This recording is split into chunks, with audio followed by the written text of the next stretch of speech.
Hi, I'm Tiffani Patlan, host of the Tiffani Talks Health and Wellness podcast, where I discuss tools, tips, and techniques to heal your mind, body, and soul. I am on a godly mission to heal the world.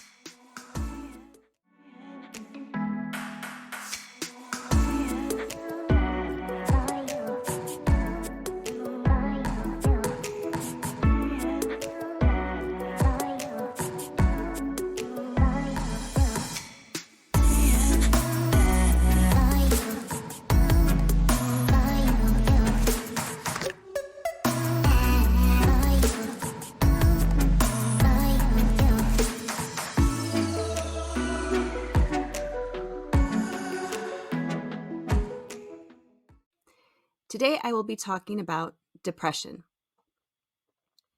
If you suffer from depression or know anyone who does, keep listening, or better yet, invite them to listen, or you can share this video with them.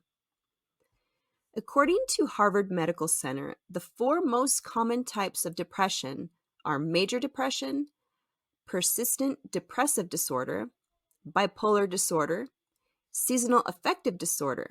Those are the 4. And I'll just share a little bit about each one. Major depression is a state where a dark mood is all-consuming, and you lose interest in activities, things that you used to love to do, you no longer find an interest in them. Symptoms of this type of depression include trouble sleeping, changes in appetite or weight, loss of energy, and feeling just worthless. Thoughts of death or suicide may also occur. The second one, persistent depressive disorder, formerly called dysthymia. This type of depression refers to low moods that have lasted for at least 2 years. That's a long time, but it may not reach the intensity of major depression. Many people with this type of depression are able to function day to day, but will feel low or joyless most of the time. Other depressive symptoms may include appetite and sleep changes, low energy or even low self-esteem, and hopelessness. Then we have bipolar disorder. People with bipolar disorder, once known as manic depressive disease, they have episodes of depression, but they also go through periods of unusually high energy or activity. Manic symptoms look like the opposite of depression symptoms. So, for example, if they have grandiose ideas, unrealistically high self-esteem, a decreased need for sleep, thoughts and activity at higher speeds, and ramped up pursuit of pleasure, including sex sprees, overspending, and risk-taking. Being manic can feel great at times, but it doesn't last long. It can actually lead to self-destructive behavior and is usually followed by periods of depression. Then we have seasonal affective disorder, which is known as SAD, which seems quite fitting. This type of depression emerges as days get shorter in the fall and winter. And it was really important for me to include this one because we're going into fall. We're heading into fall now. The mood change may result from alterations in the body's natural rhythms, in the eyes, sensitivity to light, or in how chemical messengers like serotonin and melatonin function. Depression is also a risk factor for dementia and heart disease. Can anyone guess what the number 1 leading cause of death was in 2019? We're not going into 2020 or 2021 because of COVID. So the number 1 leading cause of death in 2019 was heart disease. And if you remember, I just said depression is also a risk factor for dementia and heart disease. And heart disease is the number 1 leading cause of death, killing over 650,000 people. This clearly illustrates the desperate call for healing. This article goes on to discuss how women are also at a higher risk for general depression. So ladies, listen up. We are also at risk for 2 different types of depression. And these are influenced by our reproductive hormones. Perinatal depression and premenstrual dysphoric disorder, which is also known as PMDD. Perinatal depression includes major and minor depressive episodes that occur during pregnancy or in the first 12 months after, also known as postpartum depression. That is more of a common one, but there are some, women that I've come across that do not know what that is and are oblivious to it.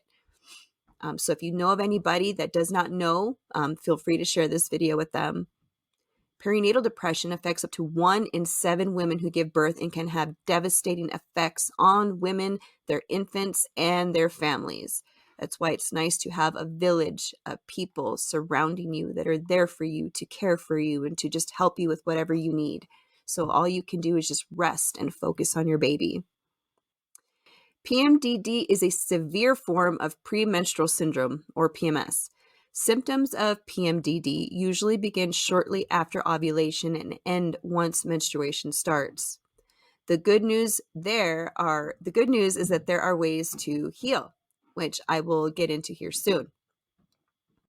I had my own experiences with depression. The moment I acknowledged my depression had never left and instead resurfaced, I knew that I needed to do something about it, even though I had no idea what to do. I remember not wanting to get out of bed. I would resonate with low vibrational music. I refused to wear bright colors. Darkness was my go-to for apparel and my surroundings because I resonated with that. That's how I felt with all the trauma and unresolved emotions I had, just stewing away in my subconscious. I had moments where I wanted to sleep all day. If I had to be awake and my mind wasn't easily distracted by what I was doing, whether it was working or hanging out with friends, I just wanted to get numb and stay numb. That's why I really like that quote. Not sure who it's by, but it states that I was never addicted to drugs and alcohol. I was addicted to escaping my reality because it was unfathomable and I just wanted to be gone. Now I'd like to share some alarming statistics you should know. 9.7% of youth, or over 2.3 million of our youth, cope with severe major depression. Cope. That means they're not healing from it. That means every day they are doing their best to live their life with depression. Depression in youth often co-occurs with other disorders like substance abuse, anxiety, and disorderly behavior. It's not uncommon for someone with an anxiety disorder to also suffer from depression or vice versa.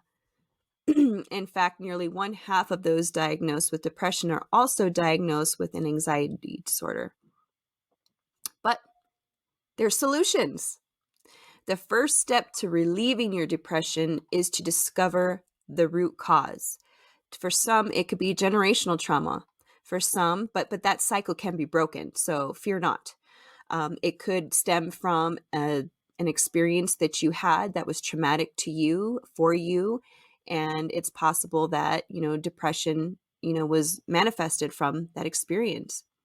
So mentally, this can be healing, relieving your your depression. Mentally, this can be achieved by creating a written timeline of your life. This method helps you identify experiences in your life that could have resulted in the manifestation of your depression, which is what I just mentioned.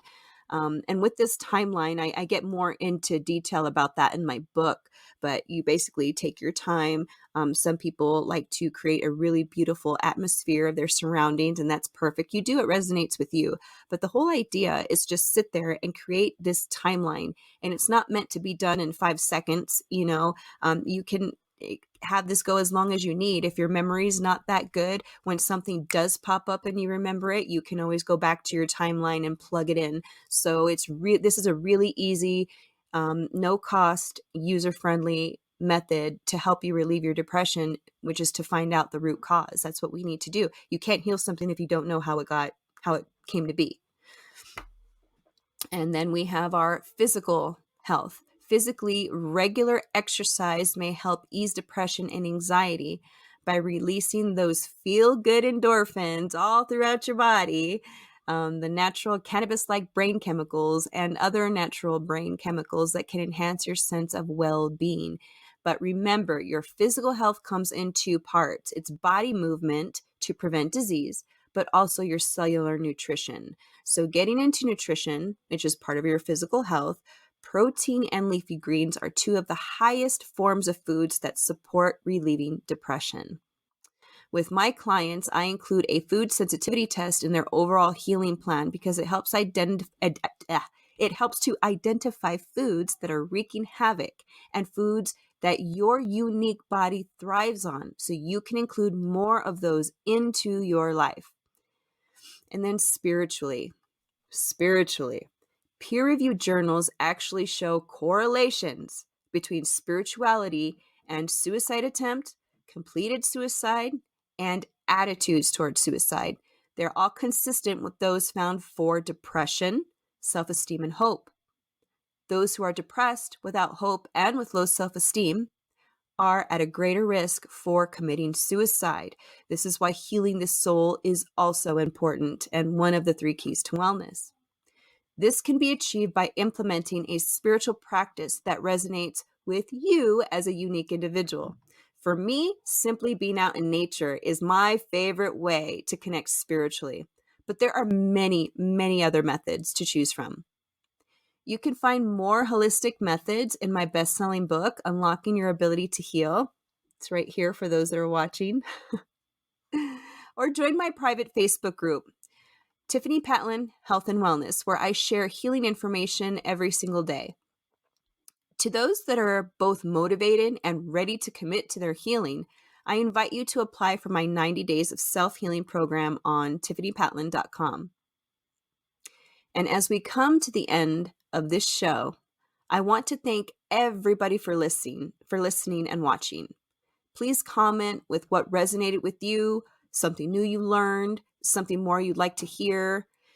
Feel free to invite your friends and family to like and follow on Facebook and YouTube, or you can also listen on all major podcast platforms. So if you know anybody that is currently suffering from depression, feel free to, scoot them over to the podcast if they're busy and they want to listen. You can listen, you can watch, whatever feels good for you. And I leave you today with this quote: healing may be hard, but it's possible. And that's what matters. Focus not on how hard it is, just focus on the fact that it's possible. And if you don't know, that's okay, because there is a wealth of information out there for you. Not only am I here to help you, but there's so many of us out there that are looking to help people heal, because everyone deserves to live in the light. I'm Tiffani Patlan, signing off until the next episode. Take care, everyone. Bye-bye.